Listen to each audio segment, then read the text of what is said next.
We're being joined by a couple of more guests.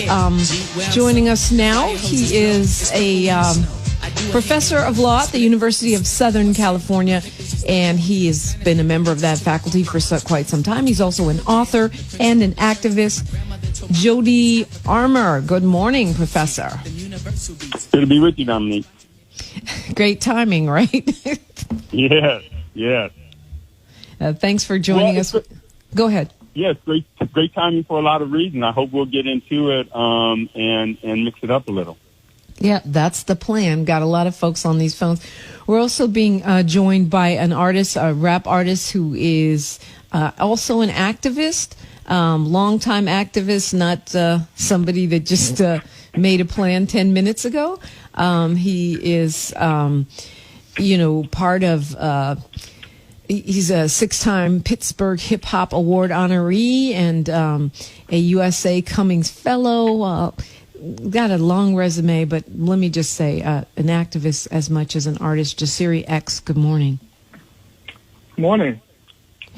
Thanks for being here. Thanks for having me. I'm also coming to you from Pennsylvania, so I know, right? It was cool to see a lot of the work that we did, be the deciding factor in this election. Yeah, I was thinking about that, when I said, who's on the ground there in Pennsylvania? And I thought of you because I know you are, doing the work. And then for the race to be called really pretty much based on Pennsylvania this morning, I figured you'd be feeling some kind of way. How are you feeling? We feel good. Like you mentioned, I'm a longtime activist. I'm the co-founder of an organization called One Hood. And, last year we started a C4 called One Hood Power because we understood that Pennsylvania was going to be this state that could decide the election. And we knew a lot of folks was coming into PA with money.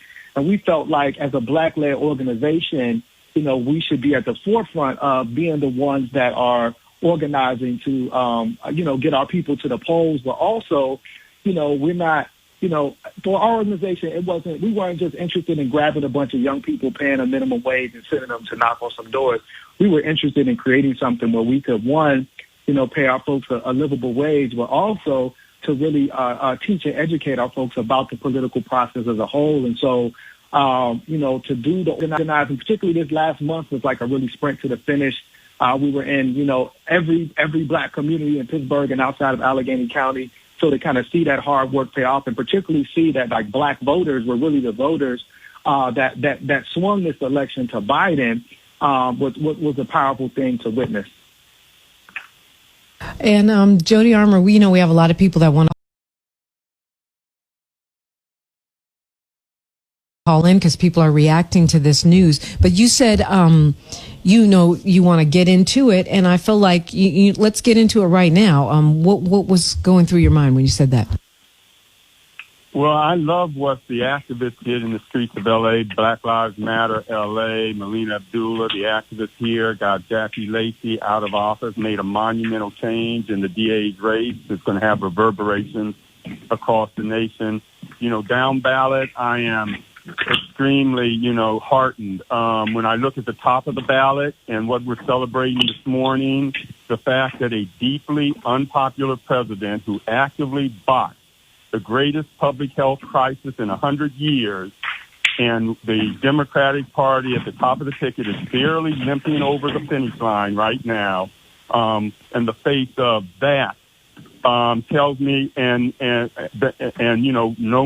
we'll see how much progress in the Senate. We are a deeply divided nation, and at the top of this ticket we had when the people in the streets who got Jackie Lacey out of office were saying defund the police. Joe Biden's response was $300 million more dollars to the police for community policing.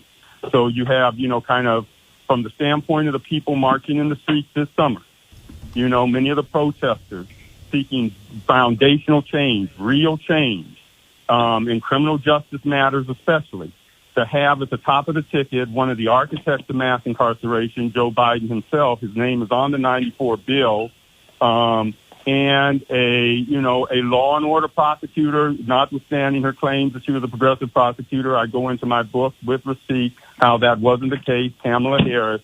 Okay, I mean, first of all, I'm really clear on what you're saying because we've been arguing these points on Front Page for the entire election season. However, I have to push back a little bit because this is a moment where we just got rid of Trump. And I just don't, number one, I don't know if people want to hear that right now. Maybe we need to hear it right now. That's fine. But the other thing is, like, everybody in 1994 was on some lock everybody up law and order. And by everybody, I mean every politician. I don't mean every progressive or every person of consciousness, but every politician. All of the Republicans voted for this. Even a lot of black people supported this. People were on that, coming traumatized from crack cocaine. That's one. Number two, Kamala Harris did some things that I absolutely didn't agree with as a prosecutor, but she, like most of America, has clearly evolved and moved to the left. And that move to the left can only be solidified if we engage. That's how I feel. Yeah, I was there in 94. I've been writing about this. I wrote a book in 94 called Negrophobia and Reasonable Racism, the Hidden Cost of Being Black in America. There were a lot of people resisting the carceral move that some blacks embraced, but many of us did not. Well, I was resisting it too. I was there too. I interviewed you about that book back then. Yeah. Yeah, I mean, that's why I said not activist, because I remember I interviewed you about that book when it came out, and I was one of the people standing against three strikes, standing against this mass incarceration, the criminalization, and this fear, sort of this fear factor of the menace of black people. I understand that clearly, but I think you have to put those things in context. I'm pretty sure Joe Biden knows he wouldn't be president if it wasn't for black people in Atlanta, in any number of other black urban centers that pushed him over. Joe Biden said, well, and if I can hop in too, yeah, go ahead, Jasiri. Hold on, you hop in, but let's let Jody Armour finish that sentence. You said as early as 2016, and then you'll jump in. As late as 2016, what were you saying, Professor Armour? As recently as 2016, when Joe Biden was asked point blank, did he have any problems with what he did with the 1994 crime bill, he said no. He had no regrets. What we have is people who aren't let's allow just their own past. Let's let, what I want is I want to claim our future. And I feel like a Joe Biden accountable to me, to you, to Black Lives Matter is not the same Joe Biden as 2016 or 1994. Jasiri X, you wanted to jump in. Go ahead and do that. Yeah, I was just going to say two things to the professor's points. One, I don't think any of us were under some illusion that this was not a divided nation. I mean, I think one of the things that we saw, particularly since June, that we've been pushing back, but really before that, but since June, it's kind of been in everybody's faces, was this pushback against this, institutional white supremacy that exists all over this country.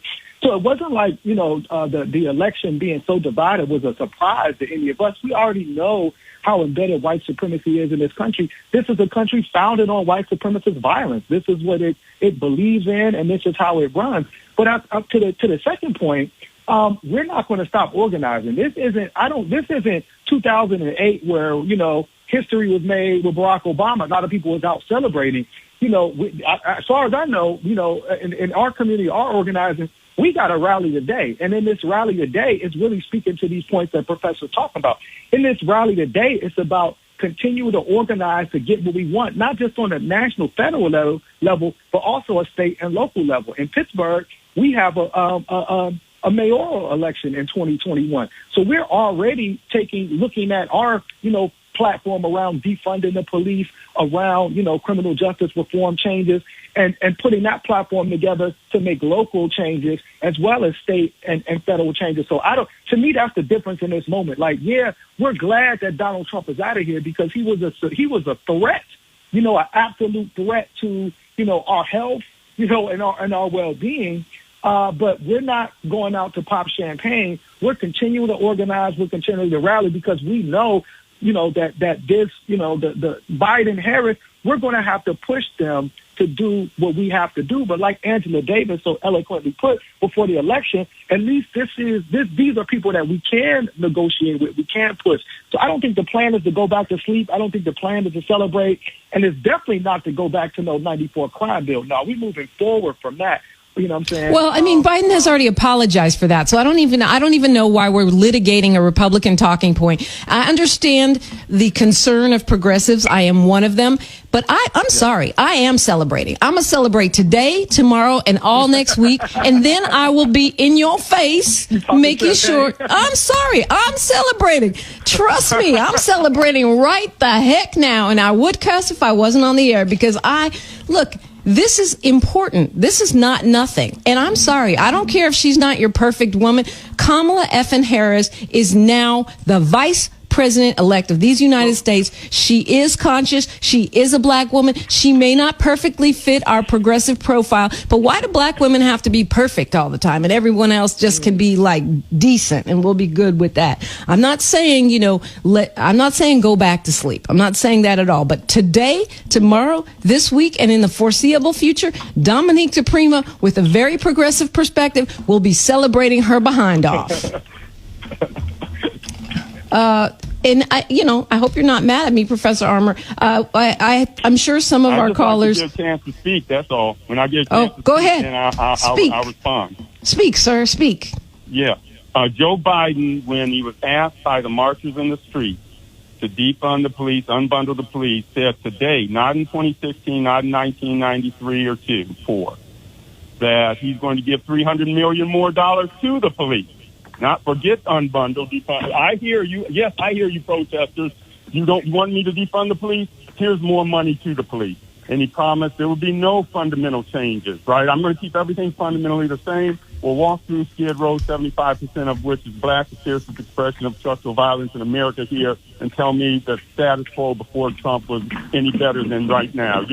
It was horrible then, it's horrible now. Before him, under a Democratic administration, we had Skid Row, for example. I do celebrate a black woman. Now Skid Row is everywhere. I do celebrate a black woman taking office. I belong to Los Angeles African American Women's Public Policy Institute. I've been pushing that, but as Jackie Lacey showed, when Melina Abdullah and Black Lives Matter went after her, you can't just wrap yourself in your black identity and not have good substantive policy.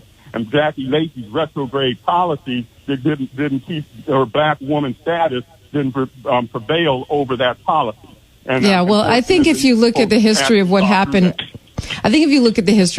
with that race, Jackie Lacey came on my show and asked for our votes, and we did vote for her. And then she turned her back on our community, and I think you'll find that I was one of the first people before Black Lives Matter, when they were focusing on Beck. I was one of the first people saying this woman's got to go. So I'm not saying that your race is enough, but to put her in the same category with Jackie Lacey, I think that's disingenuous, and I think freezing people and saying, well, you did this in 1994 or you did this in 2016, and therefore I can't work with you. No, look, if Biden would have said defund the police, he wouldn't be president. We'd have another 4 years of Trump. So that doesn't move me. The black activists that you're talking to now are the ones who pushed him over in Georgia, the ones who were saying defund the police. Right? I don't know what you're talking about. Well, no, because it wasn't just us, and so. No, yeah, but it was. So you want okay? You know what? I want to go to. All right, I want to go to the calls. So I just because I'm not really clear on what's your end game is.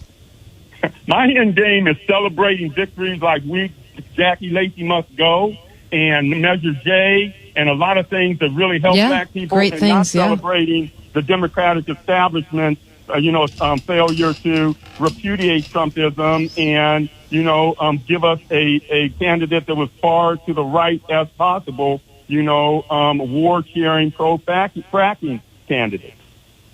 All righty. Let's go to... But I think... Go ahead, I think if I can. I think get to these callers. Go ahead. But we also, I think you also made the point that it was activists like us, where, one hood in Pittsburgh, we're saying defund the police, but we also made sure to make sure that our community came out en masse because we had this immediate threat in Trump, who was an avowed white supremacist president. We saw in Pittsburgh how that rhetoric actually led to real violence at the Tree of Life Synagogue. And so we saw how this bungling of this COVID-19 response is leading to more COVID cases now. So we had an immediate threat, and it was those black activists. And so what I'm saying, as one of those black activists that were calling for defund the police, but also getting our community out to vote for Biden-Harris, our actions don't stop here. We're not retiring. We're not turning our badges in. We're not saying the fight is over. We understand that we have an administration that we have to push towards the progressive values. So I don't like. I kind of like what Dominique is saying. I don't know what your end game is. Yes, we were the ones that pushed it and got Biden in the office. We're taking that. We're claiming that victory. You know what I'm saying? And we got more ways to go. What does that mean? That means we have power. That means we can organize, and that means that there's going to be several victories coming.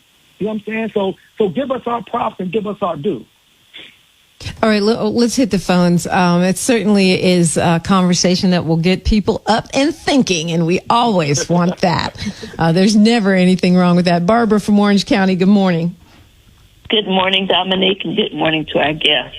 I am going to celebrate, but like someone said, we can't stay at the celebration for the next 4 years. We got to keep on working, because there's going to be senators coming up for re-election in 2 years. We need to know what we can do to help those across country elect some more Democratic senators. That's what we should have done for President Obama. While people complain that he didn't do anything, we lost the House and the Senate, so he was a sitting duck by himself. So we can't do that to Biden and Kamala. We need to keep working so we can get some help. And apparently 2020 is another year of black women, because Washington just elected their first black woman. She's half Korean and half black.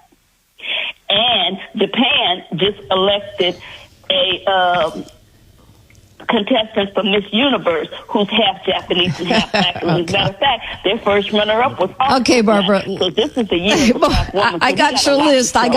Let's let the panel respond. No, I mean, well, she's right about black women, and a lot of people have given Stacey Abrams her flowers.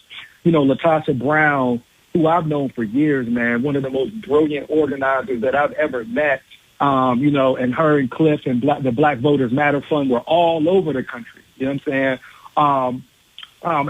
Helping to bring folks out. And so, to me, I think one of the things that we can look at and also celebrate is this collective black power that we see coming out of places like Atlanta. I mean, if you look at the South, the whole South almost turned blue. And I think that is a testament to those folks that are out in the street organizing. A lot of people were critical of us when we were out in the streets protesting, but maybe didn't understand that we had organizing plans and principles in place. And shout out to Melina, who I've known for many years in the work that folks in LA are doing. My brother Mike De La Roca from Revolve Impact, all of those organizers. So to me, this is like an affirmation of the work that folks do. Sometimes folks look at us and we're organizing with protests, and they're like, well, what are y'all playing? We don't know what you're doing. This is what we're doing. Our plan is to take power for our community, that hopefully eventually will lead to liberation. We know liberation isn't going to come through Biden and Harris.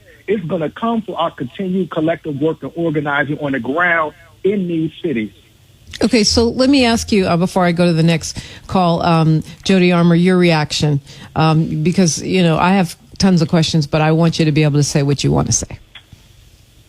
My reaction to the just the conversation, that I'm celebrating the enormous political clout that has been shown by black women at the grassroots level here in LA. And moving out Jackie Lacey, a lot of people like LA Times, New York Times are saying the second most important race in the nation next to the presidential race was the DA's race for LA, because there are going to be reverberations throughout the nation. By far the largest DA's office in the nation, 1,200 DAs, and that's just I'm basking in that flex of power at the grassroots level that demonstrated by Black Lives Matter.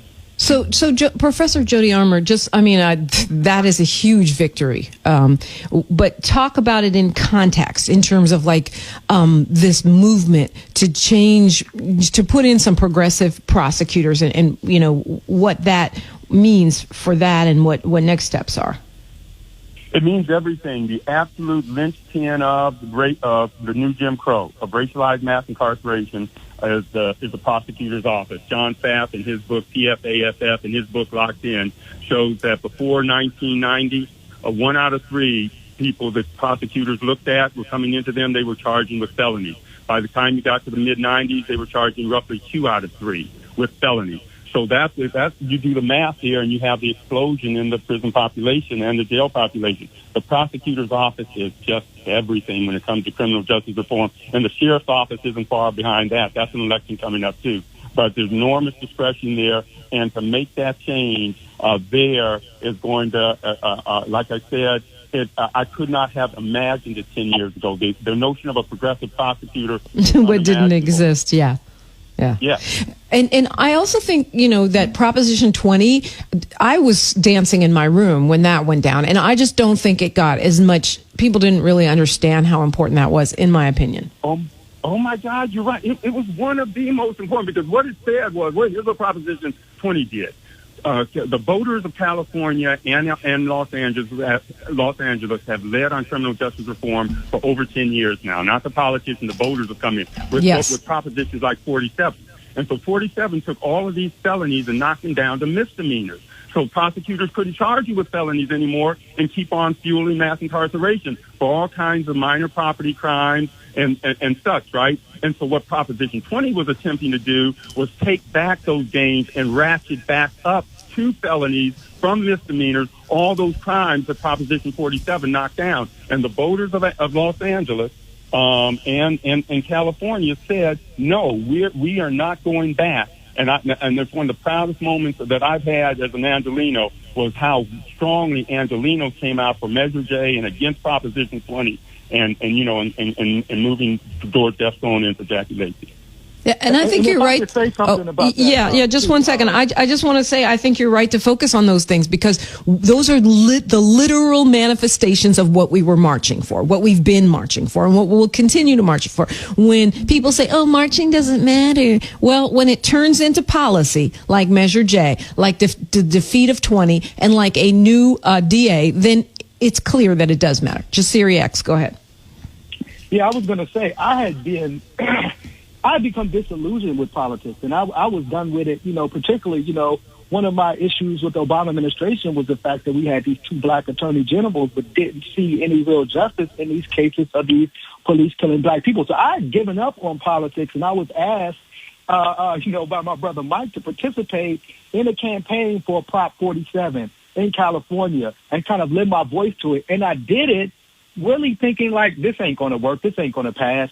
And when it did, it actually renewed my faith in what people could do. Like for me, as somebody based in Pittsburgh, seeing what California was able to do with Prop 47, because like the professor said, it was beyond a person. This wasn't about a person. This wasn't about a charismatic figure.